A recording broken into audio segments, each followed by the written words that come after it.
Почему я решил принять участие в данном концерте? Ну, это, наверное, не безразлично таким ситуациям, когда видишь, что у людей проблемы, и, а сама семья эту проблему не в силах решить. Поэтому, сообща с коллегами,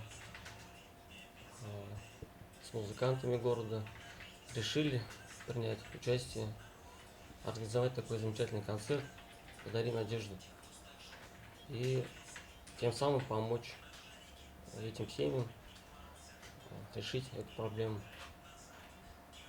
Поэтому хочется выразить благодарность всем музыкантам, коллегам и пожелать этим детям здоровья, прежде всего.